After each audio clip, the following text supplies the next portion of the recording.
Admiral Isoroku Yamamoto stood on the bridge of the battleship Yamato, watching the Pacific horizon blur into morning mist. The date was June 3, 1942, and the most audacious naval operation in Japanese history was about to unfold. Behind him, stretched across hundreds of miles of ocean, sailed the largest fleet Japan had ever assembled: 4 aircraft carriers, 11 battleships, 22 cruisers, 65 destroyers, and 21 submarines. Operation Me, the assault on Midway Atoll, would deliver the knockout blow to the American Pacific Fleet that Pearl Harbor had failed to achieve. The morning sun cast long shadows across the flight deck of the carrier Akagi, where Commander Mitsuo Fuchida, hero of Pearl Harbor, supervised the preparation of Kate torpedo bombers and Val dive bombers. The pilots moved with practiced efficiency, their faces showing the confidence that had carried them through 6 months of unbroken victory. From the Coral Sea to the Dutch East Indies, from Wake Island to Ceylon, the Imperial Japanese Navy had swept all before it. Why should Midway be different? Yamamoto's plan was elegant in its complexity. Vice Admiral Chuichi Nagumo's First Air Fleet would strike Midway at dawn on June 4th, neutralizing American air power on the atoll. Meanwhile, Admiral Nobutake Kondo's invasion force would approach from the southwest, ready to land troops, once the island's defenses were shattered. The Americans, Yamamoto calculated, would rush their remaining Pacific Fleet units north from Pearl Harbor in a desperate attempt to save Midway. There, his massive battle line would be waiting to annihilate them in the decisive surface engagement Japan had sought since the war began. Historical records from the Japanese Naval Archives indicate that confidence levels among senior commanders remained exceptionally high throughout the planning phase of Operation Me. But 3,000 miles away in a basement beneath Pearl Harbor, a thin, bespectacled Navy cryptanalyst named Joe Rochfort was putting the finishing touches on one of the war's greatest intelligence coups. For weeks, his team had been breaking Japanese naval codes piece by painful piece. They knew about Operation Me. They knew the Japanese were coming to Midway. Most crucially, they knew when Rear Admiral Frank Jack Fletcher stood in the flag plot aboard the carrier Yorktown, studying the intercepts that Rochefort's team had provided. Beside him, Rear Admiral Raymond Spruance commanded Task Force 16 from the carrier Enterprise. The 2 American task forces, comprising just 3 carriers, 8 cruisers, and 15 destroyers, seemed pathetically outnumbered against the approaching Japanese armada. But they had one advantage the Japanese didn't know they possessed: position. While Nagumo's carriers steamed confidently toward their target, the American fleet had already taken station northeast of Midway, positioned to strike the moment the Japanese revealed themselves. The trap was set, though neither side fully understood the magnitude of what was about to unfold. As midnight approached on June 3rd, petty officers throughout the Japanese fleet made their final preparations. In the carrier Kaga's ready room, Lieutenant Commander Tadashi Kushida briefed his dive bomber pilots on their morning targets. The island's airfield, he explained, must be completely destroyed to prevent American land-based aircraft from interfering with the invasion. It seemed a routine mission, the kind they had executed flawlessly dozens of times before. None of them, not Yamamoto with his grand strategy, not Nagumo with his 4 carriers, not the confident pilots preparing for dawn, could imagine that, within 48 hours, the pride of the Imperial Japanese Navy would lie broken beneath the Pacific swells, and the course of the war would be irreversibly changed. Dawn broke gray and overcast on June 4th, 1942, as 108 Japanese aircraft lifted off from the carriers Ikagi, Kaga, Hiryu, and Soryu. Lieutenant Joichi Tomonaga led the first wave toward Midway, his horizontal bombers and dive bombers escorted by Zero fighters that had never tasted defeat. The formation maintained radio silence as it crossed the 150 miles to target, pilots peering through scattered clouds at the blue-green atoll that had become the focus of Japanese strategic ambitions. At 0620 hours, radar operators on Midway detected the incoming strike. Air raid sirens wailed across the tiny island as every available American aircraft scrambled skyward. Captain Marion Carl led his Marine Wildcat fighters into the morning sky, knowing they faced impossible odds against the legendary Zero. Behind them, obsolete Brewster Buffaloes and ancient Vindicator dive bombers clawed for altitude, their pilots grimly aware they were flying into a massacre. The aerial battle over Midway began at 0630 as Japanese Zeros tore into the American fighter screen. Marine Captain John Smith watched in horror as buffalo after buffalo fell victim to the superior Japanese fighters. Within minutes, 23 American aircraft were shot down or damaged beyond repair, but their sacrifice bought precious time.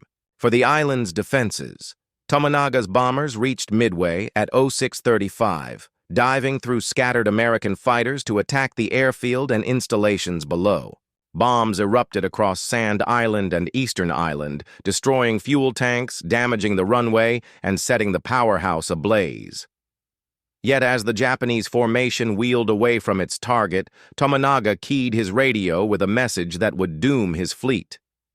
There is need for a second attack. According to declassified U.S. Navy communications logs, this intercept was immediately relayed to Admiral Fletcher's flagship. Aboard the Akagi, Admiral Nagumo received Tomonaga's assessment with growing concern. The morning's reconnaissance, flights had found no trace of American naval forces, but scattered reports suggested enemy ships might be operating north of Midway. Should he prepare his reserve aircraft for a second strike against the island, or maintain them ready for anti-ship operations? At 0715, he made his fateful decision: rearm the reserve bombers with general-purpose bombs for another attack on Midway. Flight deck crews immediately began the dangerous process of switching ordnance. Armor-piercing bombs and torpedoes were wheeled below to the magazines while high-explosive bombs were brought up from storage. Aviation gasoline lines snaked across the deck as mechanics refueled returning fighters. The carriers, designed for quick strikes and rapid recovery, had become floating ammunition depots. Meanwhile, 150 miles northeast, Admiral Spruance aboard the Enterprise was making calculations of his own. The Japanese carriers would be recovering their Midway strike force, their flight decks cluttered with aircraft and fuel lines. If he launched immediately, his bombers might catch them at their most vulnerable moment. At 0702, he gave the order that would change naval history: launch the attack. From Enterprise and Hornet rose 116 aircraft, Dauntless dive bombers, Devastator torpedo bombers, and Wildcat fighters. They formed up in the morning sky, their crews knowing they faced the most powerful carrier force in the world. Many would not return, but their sacrifice would determine whether America could continue fighting in the Pacific or would be forced to accept a negotiated peace. As the American strike groups disappeared over the horizon, neither Nagumo nor Spruance fully grasped what they had set in motion. The morning's events had already sealed the fate of 4 Japanese carriers, though it would take several more hours for that doom to manifest itself in fire and steel. At 0728 hours on June 4th, the Japanese cruiser Tone finally launched its delayed reconnaissance seaplane.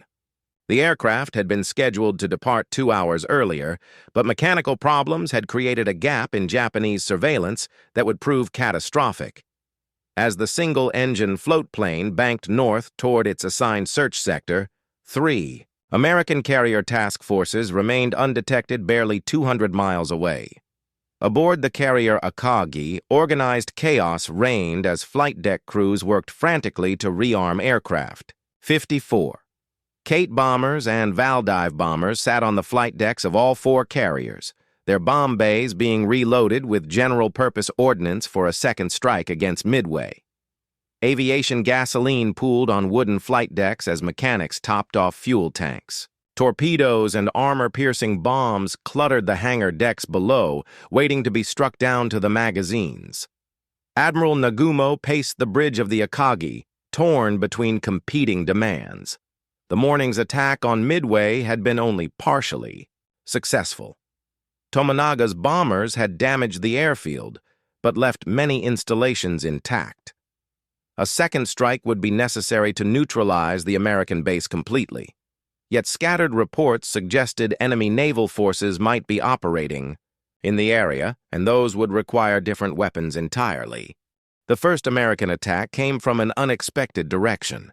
At 07:10, 6 obsolete Avenger torpedo bombers from Midway appeared on the southern horizon, flying low over the waves toward the Japanese formation. 0 fighters from the combat. Air Patrol dove to intercept them, and within minutes, 5 of the 6 Avengers were shot down. The lone survivor, piloted by Ensign Albert Ernest, limped back toward Midway with 17 bullet holes in his aircraft and his gunner dead. Military historians at the Naval War College have noted that these piecemeal attacks, while unsuccessful individually, served to keep Japanese fighters at low altitude and disrupted carrier operations throughout the morning. At 07:55, the delayed reconnaissance aircraft from the Tone finally reported what Admiral Spruance had been praying it wouldn't see. 10 enemy surface ships bearing 010 degrees, distance 240 miles from Midway. The message electrified the Akagi's bridge.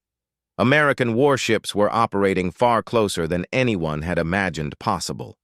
Nagumo's staff officers immediately began calculating courses and distances. If the reported ships included aircraft carriers and logic suggested they must, then Japanese reconnaissance had failed catastrophically. The enemy was already within strike range, possibly preparing their own attack while the First Air Fleet sat exposed, its decks cluttered with refueling aircraft and loose ordnance. At 08:20, the Tone's reconnaissance pilot sent another message that struck the Japanese like a thunderbolt. Enemy appears to be accompanied by a carrier. Nagumo's worst fears were confirmed. Not only were American naval forces operating near Midway, but they possessed the one weapon that could threaten his supposedly invincible carrier force. The admiral faced an agonizing decision. His reserve aircraft were armed with the wrong weapons, general purpose, bombs that would be useless against warships. Rearming them with torpedoes and armor-piercing bombs would take at least an hour, during which his carriers would remain vulnerable. Yet launching an immediate strike with improperly equipped aircraft would be tantamount to murder. As Nagumo wrestled with his dilemma, the first wave of aircraft returning from the Midway strike appeared on the horizon. 0 fighters with battle. Damage and bombers, low on fuel, circled the task force, waiting for permission to land. The admiral could not ignore his own air crews, many of whom had served with distinction since Pearl Harbor. He gave the order to begin recovery operations, sealing his fleet's fate. At 09:18, as the last Midway strike aircraft touched down on the Soryu's deck, lookouts throughout the Japanese fleet spotted formations of aircraft approaching from the northeast. The Americans had found them first. Lieutenant Commander John Waldron stood in the ready room aboard the carrier Hornet, addressing the 15 crews of Torpedo Squadron 8 with characteristic bluntness. It was 07:30 hours on June 4th, and within minutes they would launch in their obsolete Douglas Devastator torpedo bombers for what many suspected would be a one-way mission. The Japanese carriers lay somewhere to the southwest, protected by dozens of 0 fighters and bristling with anti-aircraft guns. "We're going in," Waldron told his men, his weathered face grim beneath his flight cap. "We may not all come back, but we're going to hit those carriers." The pilots, most barely out of flight school, nodded silently. They understood the mathematics of their situation. The Devastator was slow, poorly armed, and required a long, straight torpedo run that would expose them to devastating enemy fire. Their only hope lay in coordinating with dive bombers and fighters to overwhelm Japanese defenses. But coordination required communication, and communication had already begun to break down. As Torpedo 8 climbed away from the Hornet at 08:15, they could see dive bombers and fighters forming up in separate groups. Lieutenant Commander Wade McCluskey's dive bombers from Enterprise were nowhere to be seen, having launched 30 minutes earlier. The morning sky over the Pacific, vast and empty, swallowed aircraft formations like stones dropped into an ocean. Post-war interviews with surviving aircrew, documented in the U.S. Naval Institute's Oral History Project, reveal the extent of communication failures during the morning of June 4th. Waldron's squadron flew southwest for over an hour, navigating by dead reckoning across trackless ocean. At 09:20, smoke on the horizon marked their destination, the Japanese carrier force, steaming in a tight defensive formation surrounded by screening vessels.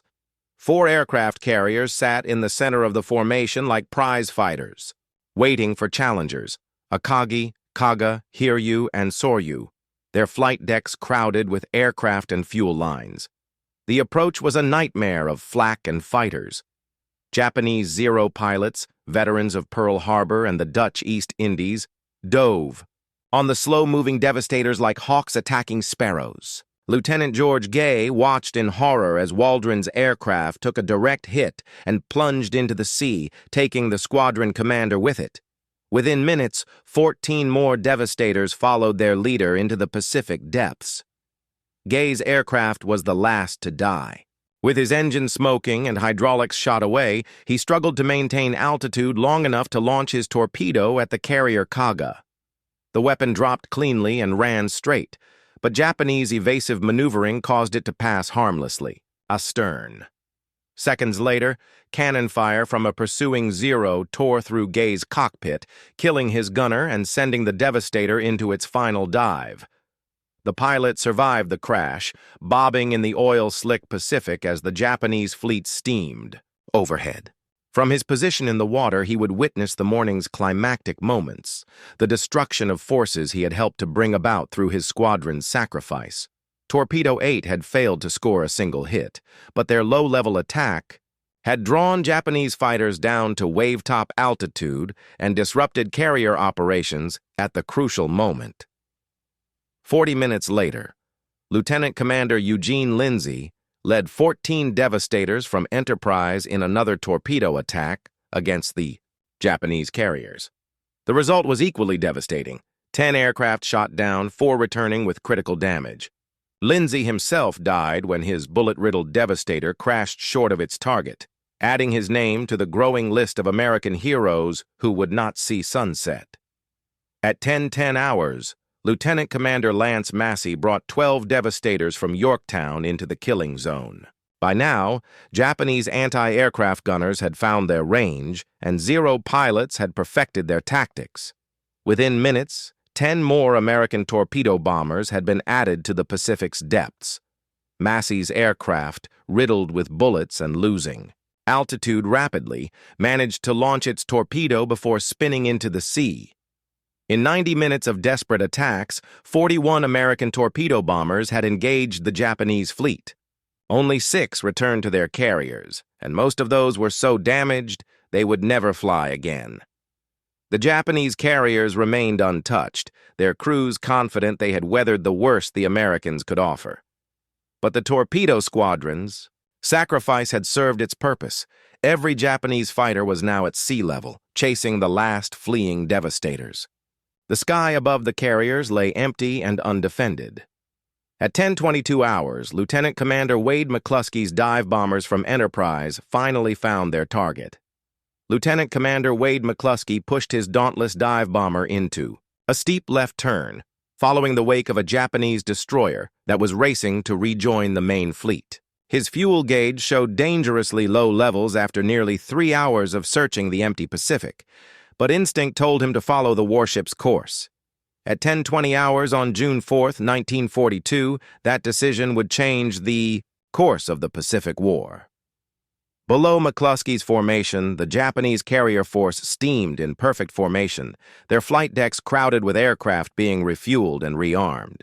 Admiral Nagumo had just completed recovery operations for the Midway strike force and was preparing to launch a devastating attack against the American carriers his reconnaissance aircraft had finally located. 54 bombers and fighters sat on the 4 carrier decks, their engines warming for takeoff.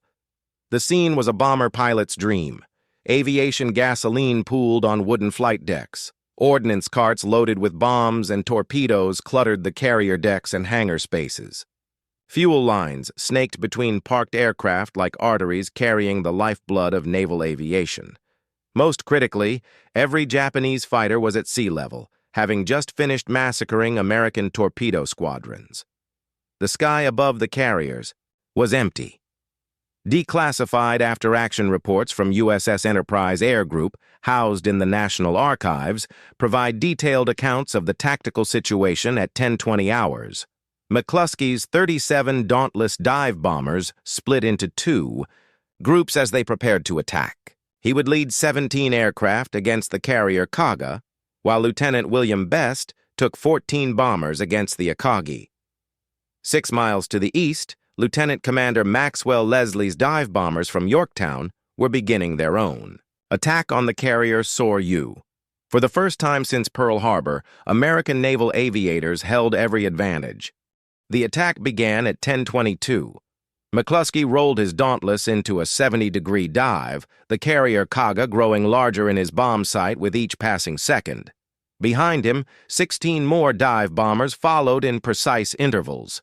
Their crews focused on the mathematical problem of converting altitude and airspeed into destructive energy. Japanese anti-aircraft fire began to darken the sky, but the gunners were trained to engage low-flying torpedo planes, not high-altitude dive bombers plunging from directly overhead. Best's section attacked the Akagi simultaneously. The flagship of the First Air Fleet, pride of the Imperial Japanese Navy and Admiral Nagumo's personal command, became the target of 14 American dive bombers carrying 1,000-pound armor-piercing bombs. From his position on the carrier's bridge, Nagumo watched in fascination and horror as the black dots in the sky resolved into diving aircraft with the distinctive bent-wing silhouette of the Douglas Dauntless. The first bomb struck Kaga's flight deck at 10:24, penetrating deep into the ship's vitals before exploding among fueled and armed aircraft in the hangar deck. The blast touched off a chain reaction of secondary explosions as aviation gasoline ignited and ordnance cooked off.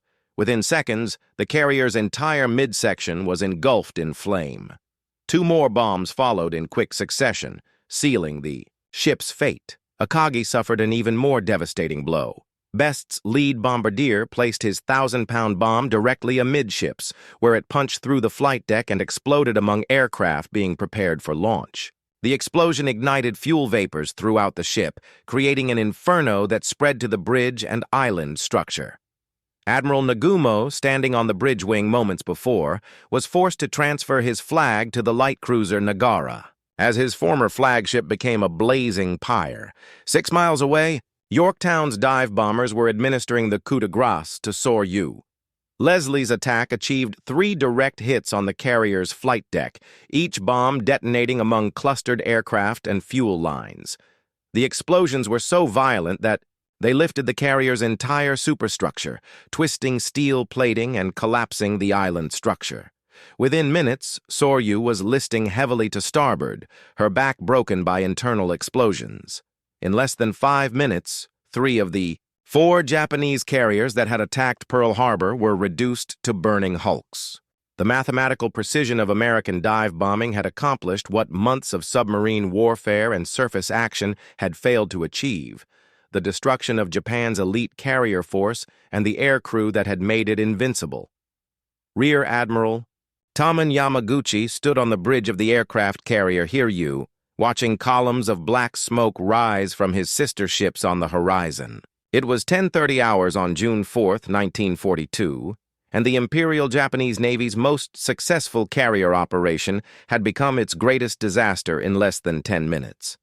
Akagi, Kaga, and Hiryu were blazing hulks, their flight decks buckled and their hangar spaces filled with exploding ordnance. Only Hiryu remained operational in Admiral Nagumo's once mighty First Air Fleet.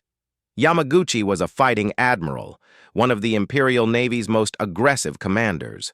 While other senior officers might have withdrawn to preserve their remaining strength, he immediately began planning a counterstrike. 18 dive bombers and 6 fighters remained operational aboard Hiryu, a pitifully small force compared to the morning's strength, but sufficient to demonstrate that Japanese naval aviation was far from finished. Lieutenant Michio Kobayashi led the first attack wave away from Hiryu at 10:40 hours, his 18 Val dive bombers escorted by 6 Zero fighters. Their target was the American carrier Yorktown, located by reconnaissance aircraft approximately 100 miles northeast of the burning Japanese fleet. The mathematics of revenge were simple. If the Americans had destroyed 3 Japanese carriers, then at least 1 American flat-top must pay the price. According to Japanese naval aviation records preserved at the Defense Research Institute in D.E. Tokyo, Hiryu's remaining aircrew volunteered unanimously for what they recognized would likely be a suicide mission. The American task force had scattered after the morning's attack, with each carrier maneuvering independently to avoid follow-up. Strikes. Yorktown steamed northward at 25 knots, her combat air patrol of 8 Wildcat fighters circling overhead.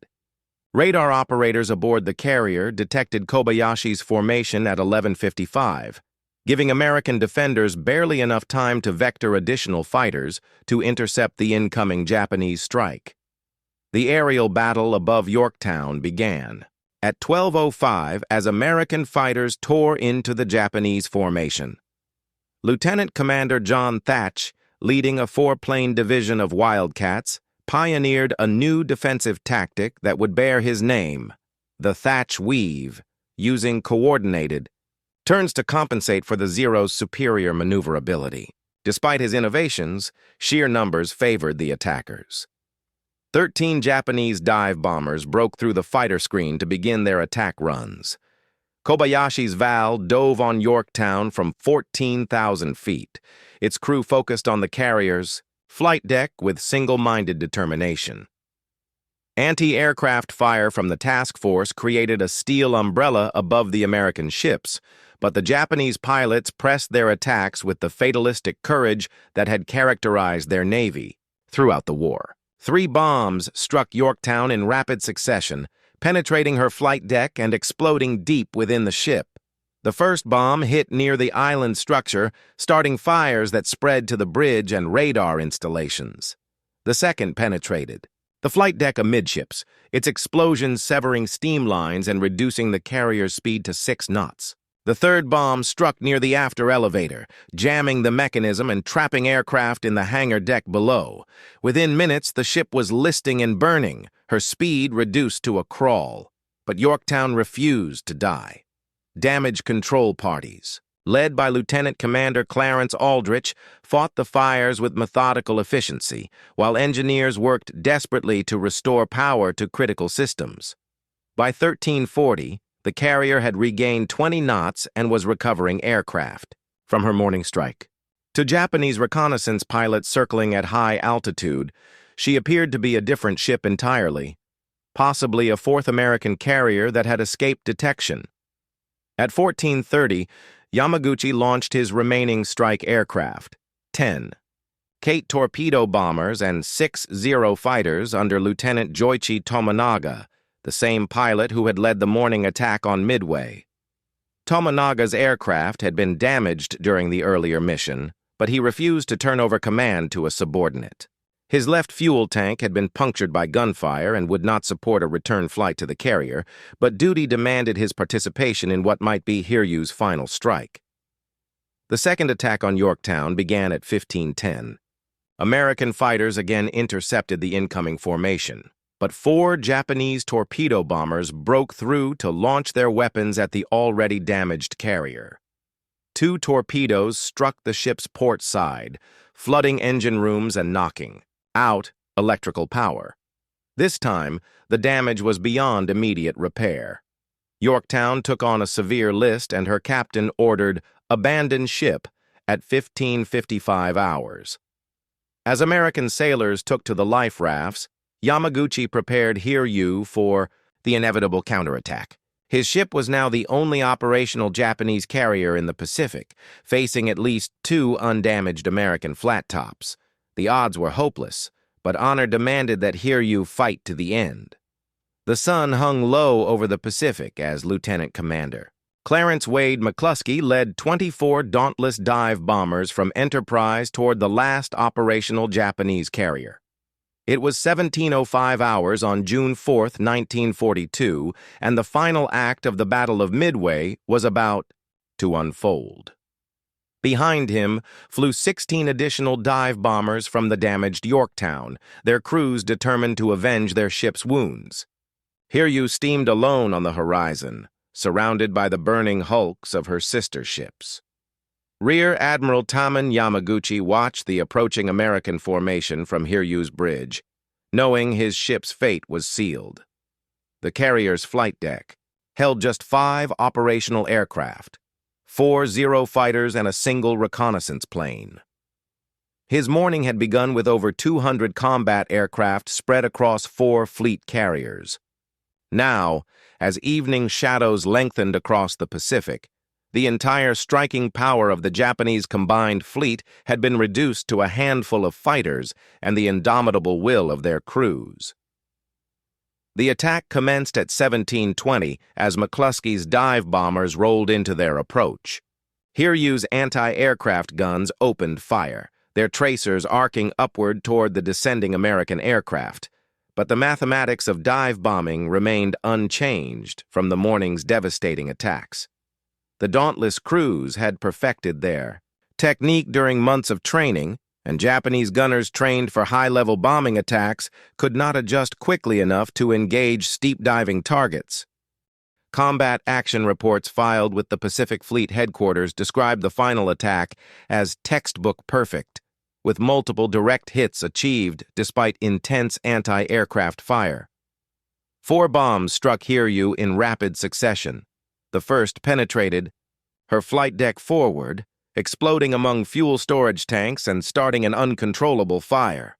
The second hit amidships, destroying the carrier's island structure and killing most of her senior officers. The third bomb struck aft, jamming the rudder and leaving the ship circling helplessly. The fourth and final bomb penetrated to the hangar deck, where it ignited aviation gasoline and ordnance that had been prepared for a strike that would never launch. From his position on the bridge wing, Admiral Yamaguchi watched his flagship die with the same stoic acceptance that had characterized Japanese naval officers throughout the war. The fires spread too quickly for damage control parties to contain, fed by ruptured fuel lines and exploding ammunition. By 1800 hours, Hiryu was a blazing inferno from stem to stern, her crew abandoning ship as secondary explosions rocked the hull. Yamaguchi chose to remain aboard his flagship, declining offers of rescue from destroyer escorts. Captain Tomeo Kaku made the same decision, and both officers were last seen standing on the bridge as flames engulfed the carrier's superstructure. Their sacrifice epitomized the code of Bushido that had driven Japanese naval expansion across the Pacific, but it could not change the strategic reality that now confronted their nation. By sunset on June 4th, all 4 Japanese carriers lay at the bottom of the Pacific, taking with them over 3,000 sailors and naval aviators who had been the elite of their service. The aircraft that had struck Pearl Harbor, devastated the Philippines, and conquered the Dutch East Indies were gone forever, along with the irreplaceable pilots who had flown them to victory after victory. Admiral Yamamoto's gamble had failed, catastrophically. The American victory came at significant cost. Yorktown would sink 2 days later, torpedoed by a Japanese submarine while under tow. 147 American aircraft had been lost during the battle, along with 307 sailors and aviators, but the strategic balance in the Pacific had shifted irreversibly. Japan's offensive capability was broken, its naval aviation decimated beyond hope of rapid replacement. As darkness fell over the Pacific on June 4, 1942, the age of Japanese expansion was ending.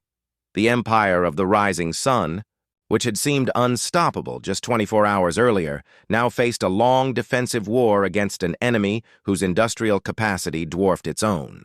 The horror that Japanese top brass had never predicted was not just the loss of 4 carriers and their aircrew. It was the realization that their nation's fate had been sealed in the span of 5 fatal minutes above the waters of Midway. The battle's echo would reverberate across the Pacific for the remainder of the war, as American forces used their victory as a springboard for the island-hopping campaigns that would eventually bring them to Japan's doorstep. In the smoking wreckage of Hiryu, Akagi, Kaga, and Soryu lay the funeral pyre of Japanese naval supremacy and the birth of American dominance in the Pacific theater.